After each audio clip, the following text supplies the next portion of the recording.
Different kinds of relationships. You could have humans to their fellow humans, or humans to the outside world, other creations. You could have people to God, and you could have someone to themselves. Those are the kinds of relationships you could have. We talked about there are fundamental challenges that we have. This is very important. And I mentioned to understand, like, there are some, Christianity and other religions have the idea of a original sin, person is very dirty. We don't have that idea. We do, though, have an idea that a person who is essentially rooted in a spiritual component and as a body has different parts that are pulling in different ways. The person essentially is a higher element. Our real selves is our nefesh or neshama, our soul, let's call it for now. There's a lot of different parts to that, and then a person has a combination of body and soul. And one pulls one way and one pulls the other way. And a person has to navigate what they're going to become. Everyone has free will. You can follow the dictates of a spiritual, righteous, kind, giving, loving life, or you can follow the dictates of a negativity.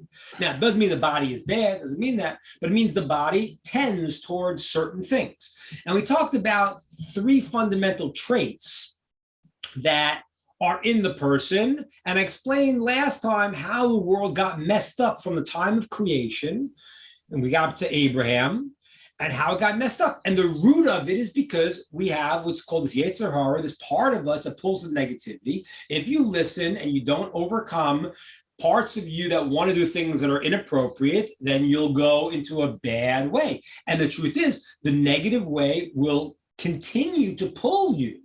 It's a very important thing to realize. A person can make a mistake and fix it up. The longer you wait to fix it up and the more you do something, the worse it is, because you become ensconced in that way of seeing the world. And we talked about three main traits that line up with these three different kinds of relationships. A person can relate to himself, and that has to do with a person, and the negative being a person who is overly desirous, unbridled desire. I just want my pleasure. We see people like that. That's what I care about. It's to eat, drink, and be merry, for tomorrow we die. So that world is, and that's a large part of the world even today. We'll get to today's world. That's a very powerful component. That means you're tuning into your body, your lower part, and you just want that. Then there is the part that's between man and his fellow man. People have jealousy, and that leads to anger and control. And I want to be lauding over other people. That's the other side. So there's unbridled desire, there's jealousy, which leads to anger and murder and all those things, and control. And then we talked about there's also the idea that people want to honor for themselves and not to God. That was the third thing that can mess someone up. We talked about. And that lines up between man and God. Now, those three root traits we talked about last week is now the place where the world really went nuts. Between the beginning of creation till Abraham, 2,000-year period. He's born the year 1948, 1948 to the creation of the world. That Abraham is born, and then in his time, so the first 2,000 years, because by the time he's 52, according to different explanations, he really understands everything. But whatever it is, the first 2,000 years, God created a world and said, whoever wants to find God, I am here. There were no Jewish people yet, as opposed to non-Jews. No, it was a universalist system. Everyone had the same option to find God, but they didn't. And that was we talked about last week. They started chasing after one of these three things. Either illicit relations, I can't control my desires, murder, control, I have jealousy, I want to control others, or a breakdown in denying God and saying, I'm my own God, or I'll do idolatry because I'll manipulate the stars in certain ways, whatever it is. Now, that was 2,000 years. We get to Abraham. Abraham now comes along and he sees God. And we talked about it briefly. He at a young age, father was an idolater. He says this makes no sense. Abraham was the great philosopher. He looked at the world and said, these things cannot be in control. The sun goes down at night. The moon can't be in control. It's gone in the day. These things doesn't make any sense. He thought about it deeply as a young person, and he realized there has to be a God. And the Midrash says that then God revealed himself to him. When Abraham did all the work, God revealed himself to Abraham, which is very important for us. We have to realize that we need to do the work. If we do the work, it says, the Midrash says, God says, if a person is Jewish, not Jewish, male, female, whatever they are, wherever they're from, it goes according to your effort. So if you look at the world properly and you see the world in the right way, you act, then God will respond to your effort. If you open your heart a little bit, then God will give you more understanding. So when Abraham went and he looked and he said there has to be a God, and he tried, God said, okay, now you've made yourself a proper vessel, and now I'm going to reveal myself. God reveals himself to Abraham. Now, what I'm going to talk about today is from the point of Abraham. So I know we have, I don't see Tara right now, but I'm going to get to Tara's point. We'll get to today's crazy world. It might take us another week or two. But I need to go in order here because you got to understand what today's craziness is. It's a different craziness. So now, but I'm now at the point of Abraham. Avraham, he is called Abraham, Avraham Ivri, Abraham the Hebrew. As I mentioned before, the word Ivri also means on the other side, because the whole world was on one side and he's on the other. It's the ultimate revolution. The world, according to 2,000 years, the world is a mess. Even though Adam was a prophet, even though Adam and Eve were prophets, they perceived God, the world is now a mess. And you can go look at archaeology. You'll see human sacrifices, crazy, crazy stuff. Because people's negative impulses were not directed properly, and they overcame them, and they acted in this terrible, terrible way. Comes along Abraham, and he starts to change it. Now, what was Abraham's trait? And this is what I want to tie in what I said last week, the trait that Abraham had and the qualities and how that was the opposite of what was going on before. So we said people have, let's say, unbridled desire. Now let's think about a person with unbridled desire is just chasing after his pleasures. And let's think about the other kind of person, the jealous person who wants control. Let's take those two extremes for a second. I'm gonna give you an example of two American presidents. To avoid politics, I'll go back, a little bit further in history. They had a president like Richard Nixon and a president like Bill Clinton. Two very different people. And if you think about it, you'll realize people like this also. One guy everyone likes him. He is he's a real giver. He's out there. He's personable, and he may well be, as Bill Clinton was, caught up in very immoral, lewd behavior. That means the person is like a giver. He's a people person, but not really, because it's for his own pleasure. He's a nice social human being. He could be called a great giver. He walks into the room. Everyone loved Bill Clinton. Walks into the room. You felt like, hey, he'd shake your hand. And that quality of giving, when it was misused, was a giver for his own pleasure, his own unbridled desire. That's called illicit relations. Take a guy like Richard Nixon. That's not what he was. He was a power person. He was a person who was not the kind of guy everyone liked, because between the way he acted with other people was he wanted power, wanted control. He wasn't drawn to the desires and the unbridled desire, because what he really wanted was power and control of others. So people maybe didn't like him as much. He wasn't that people person. He was a power person. And if you think about it, you'll realize very clearly, both people in the news and people you know.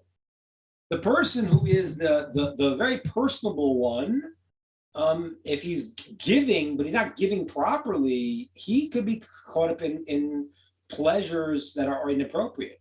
And the one who is power oriented, that might not be his thing. He may have both. I mean, there are people who have both, that blend both. But you have to know what the person's main issue is. So there's the one who wants control, and he's not chasing after his pleasures. He likes to be bossing people around. That gets him, that turns him on. Like, I want to be in control, as opposed to the guy sitting under the palm tree and just trying to get his pleasure. He wants control, he wants power. Two different approaches. Abraham comes into the world, and he is the giver. How did he get people to hear about God? It says his tent was open on all four sides, and he said, whoever wants, come on in. Come on in. And they said, what? Come in? He said, yeah, you come in, because I'm going to give to you the same way God gave to us. Now, God gave to us? What do you mean? This world's got all these problems and messed up. It says you're alive. Can't you see the things? This world's not to hurt you. This world is to give to you. You might not always understand it. Like, we don't always understand if our parents did something good, or us as parents did something for our children. The child might not realize it, because maybe I might have to punish him or something, but the goal is all good. So Abraham makes this revolution. He's the giver, and he has all these people following him now. There's a movement. It says in the text, he converted people. There were tons of followers of Abraham. Okay, now, Abraham has a son named Ishmael. Ishmael is the father of the Arab nation. Okay, now, Ishmael, as the son of Abraham, has some very positive qualities. He also has some negative qualities. Let's just go, for those who don't know, the story here. Abraham is married to Sarah. Abraham and Sarah are married. A perfect couple, Abraham and Sarah. But Sarah can't have children. She's barren. So Sarah tells Abraham to take the handmaiden of Sarah, who was named Hagar. And Hagar, she's the mother of the Arab nation. She was an Egyptian princess. Okay, if you look in the text, what happened was when Abraham and Sarah went down to Egypt, God did miracles, because Pharaoh was the name of all the Egyptian leaders. That's the king's name. The Pharaoh at the time, Pharaoh, and wanted to take her for himself, and he got all these plagues, which was a precursor to the plagues much later. But they realized, whoa, this person is so special. What's going on? He calls Abraham in. He says, this is not your sister. He says, your sister, because he was afraid they were going to kill him. This is your wife. Go. Now, when this happens, listen to this amazing thing. Pharaoh sees these miracles, that are supernatural things happening to Abraham and Sarah, and he sells his daughter, the daughter of Pharaoh, Hagar. You're better off going with these people, even being their handmaiden, than staying here and being a princess. So Hagar had some stuff going for her. She had a lot of stuff going for her. She left the palace to be in the house of these spiritual happening at the time. Okay, now, so Sarah says to Abraham, I can't have children, marry Hagar and have children from Hagar. And she does. She has a child named Ishmael. Ishmael is going to be the father of the Arab nation. Now, I want you to understand this. And it's very important, because if you understand what I'm telling you now, you will understand all of the politics that are happening in Israel with the Jews and the Arabs. Because it didn't start today. It started thousands of years ago. So now Ishmael is born, and he's the only son of Abraham. Then the text says that God spoke to Abraham, said, you're going to have a child from Sarah. And 13 years later, we have Sarah gets pregnant, and born is Yitzhak, Isaac, the father of the Jewish people. Now, if you're Yishmael, you're in a tough situation right now.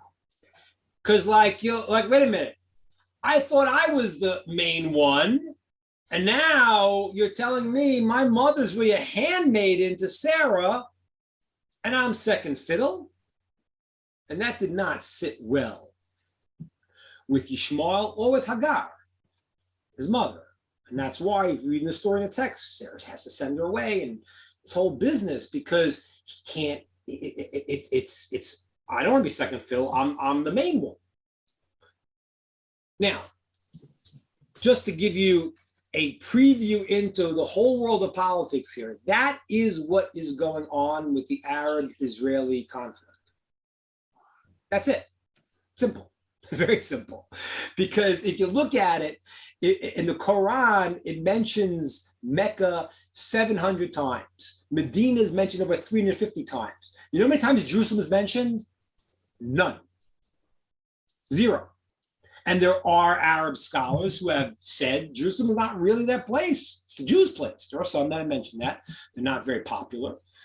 But what happened? Why do the Arabs have to feel that Jerusalem's their place? What is it? If you look at the way the Arabs understand the Bible, the Torah, and their version of it is kind of a confused version based the Quran was Muhammad hearing different stories, but they're not in the right chronology. They're altered from the original text.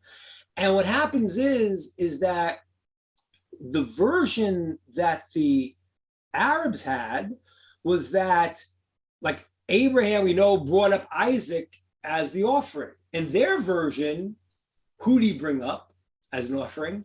Ishmael. So with them, what's the battle? The battle is, yes, you're fine, you're the Jewish people, that's okay, but we're primary.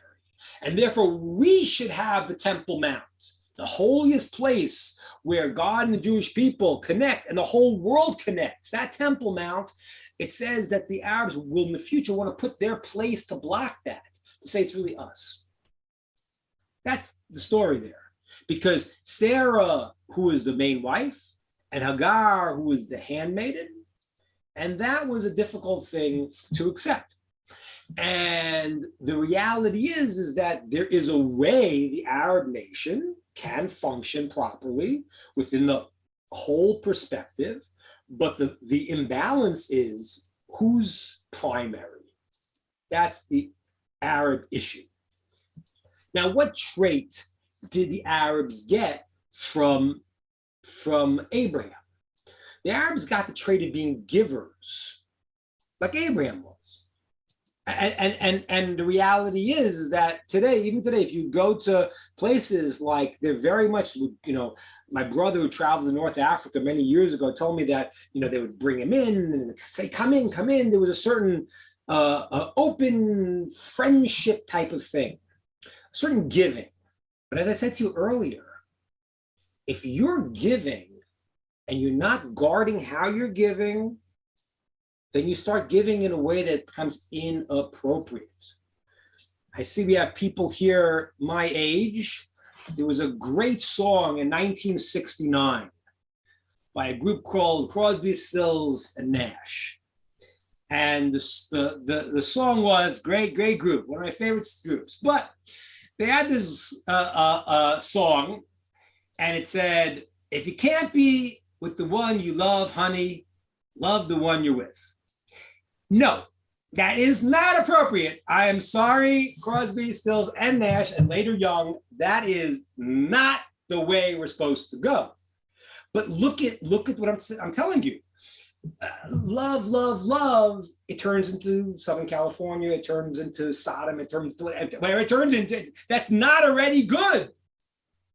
So knowing boundaries, when you're that guy I mentioned before, like the Bill Clinton, you're the giver, you're the people person, if you don't know your boundaries, you're going to cross those boundaries and we're going to have big problems. Now, watch this amazing thing. The Arabs then, I mean, it says in the Torah that they didn't accept the Torah because of that, because that's not who they were. There were certain boundaries of the Torah that they said, this is not us. We're not those kind of people. We couldn't do it. The religion that they created for themselves later, Islam, means submission. So if you don't know your boundary and you're taking something from somebody else, or you're expanding in a way that's not appropriate, so what they created for themselves was now to chop the hand off. That's the solution to stealing, because they kind of recognize this is what, and the religion that the people who took Abraham's quality of giving but didn't have it exactly right and led to this was a religion that would be submission. That is Ishmael, and that is coming from Abraham. Now, Abraham, he has another child called Yitzchak. Now, Yitzchak, it's crucial, he has a different approach in the world. He is controlling himself. He's very, very internal. He's very exacting. And that's why all the people Abraham brought into the fold, so to speak, they all left when Isaac became the one in charge, because they didn't like it. Abraham was like, yeah, God loves you and I love you, it's great. And Isaac was like, wait, hey, get your act together. You're not doing the right thing. And people don't like to be told they're not doing the right thing. So Isaac had a different approach. He had an approach of knowing what was right and being very exacting. And that was his approach. And by the way, it was very good that that's what happened. It was appropriate, because and you look at the pendulum of politics right now in the world, you realize that.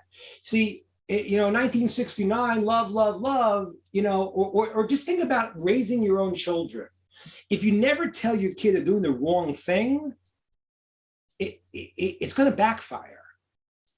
So it's beautiful to be able to show someone that you love them. But if you never tell them no, which Abraham didn't tell Ishmael, Abraham loved Ishmael very much, and he didn't tell him no. And the world can't function that way. The world can't function that way. In the world, when you don't have the law to tell people you're doing the wrong thing and no, then eventually people start to get messed up. So comes along Yitzchak, and he is now the one of self-control, restraint. He has two children too. He has Jacob, who is the father of the Jewish people, and he has Esav. Esav is very different, because even though Isaac was controlling himself and mastering himself, Esav took that quality and misused it to control others. And he is the opposite. So if Yishmael is the one of the pleasure and not the boundaries, Esav is the power man. He is the master of war. He's a warrior. He's out in the field. He's control. And he becomes the father of the spiritual father. There's some texts that even show that actually there are texts in the prophets that actually show that there's a literal connection genealogically, that there were descendants of Asa that moved to Italy. There is a text, but certainly spiritually, he's considered to be the spiritual father of Rome. Esav. Now that makes a lot of sense, because what's Rome? Rome is the machine, the control, the power. Yeah, they blended in all their illicit relations too, but their thing was control, power. And that really came from Esav. Now,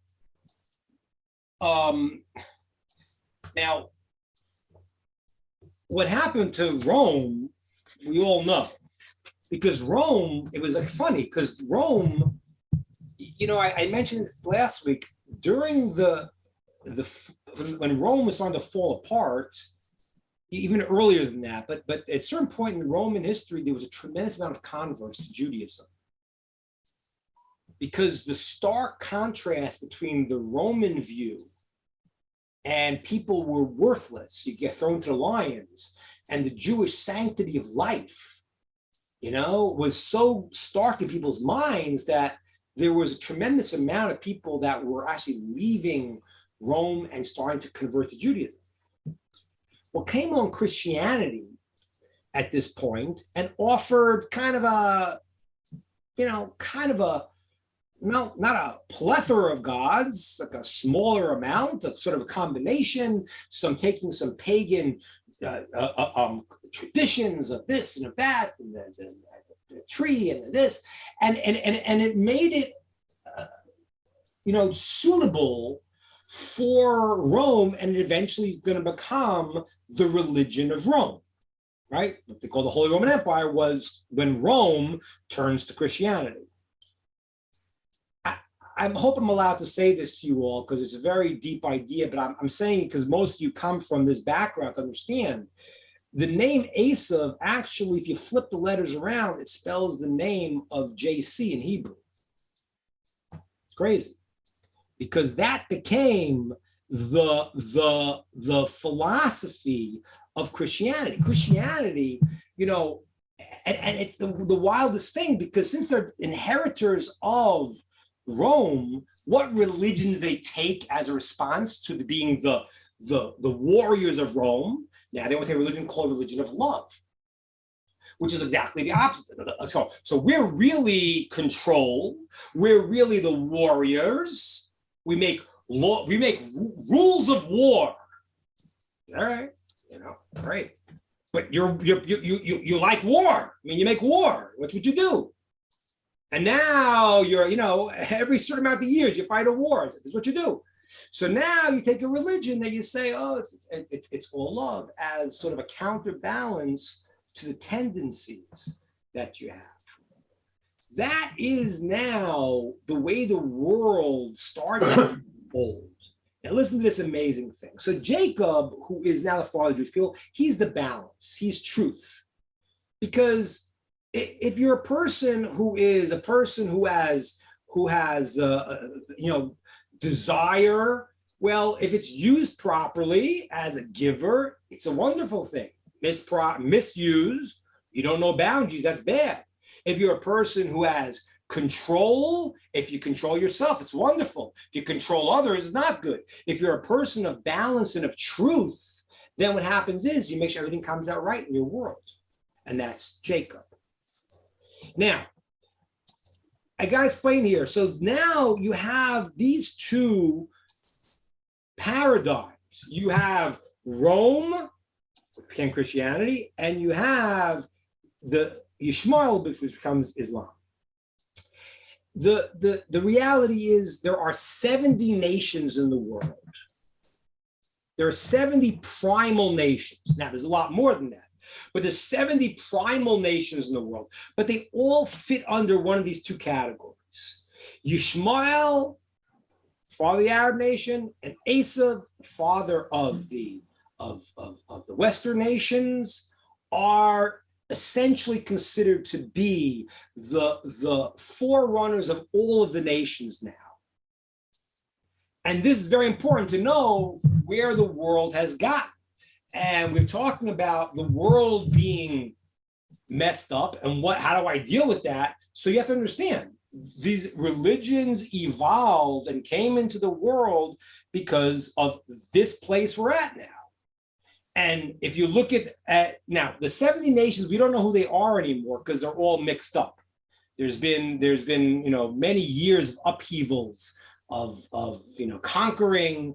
There was a great conqueror named Sancheriv, who was the conqueror of the Assyrian nation thousands of years ago. He used to conquer people, move them around, and that was commonly done in the ancient world. So we don't know who the 70 nations are. Everyone's mixed together. But nations will have a proclivity to one thing or the other, and these are the two primal roots of it: Esav and Yishmael.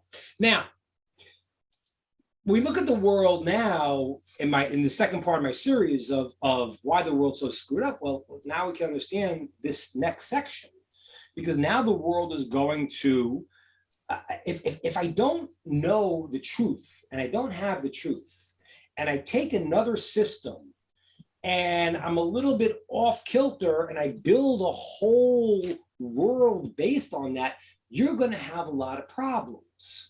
And that really is the situation.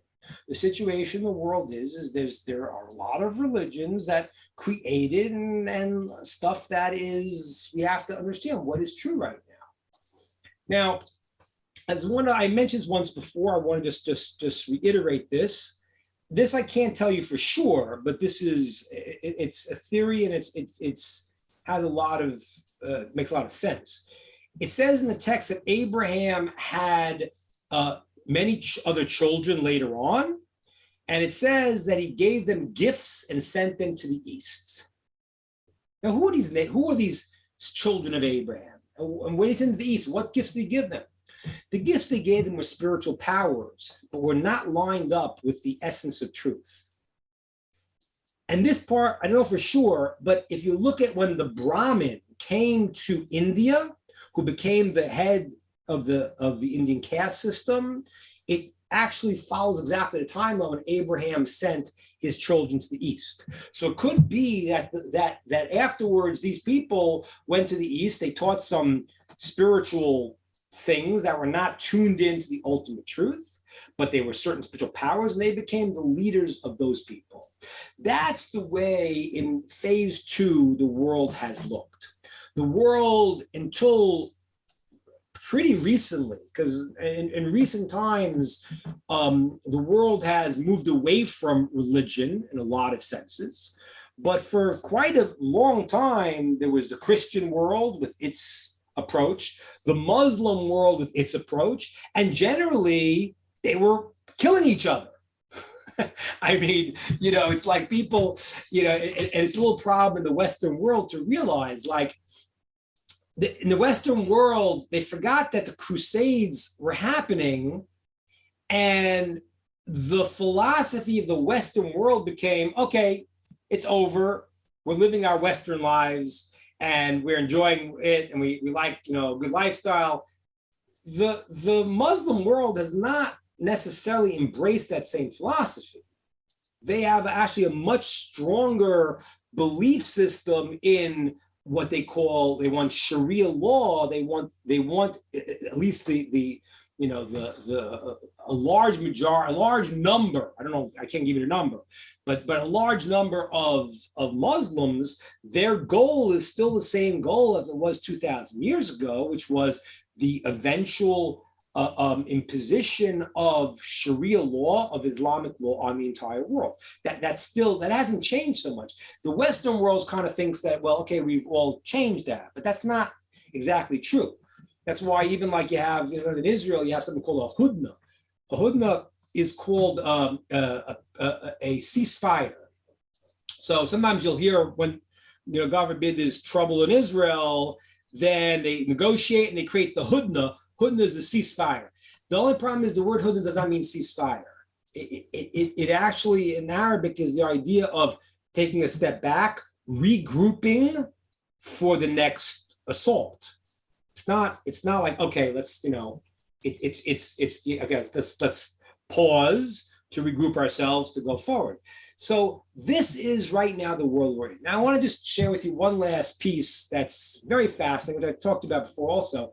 But in the future, we don't know when, but it says that there's going to, in the book of Ezekiel, it says that there is going to be wars that's going to be directed towards Israel.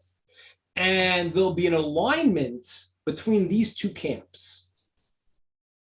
The camp of some of the Arab nations with the camp of the Western Christian nations. And they will actually align to fight against Israel and the Jewish people.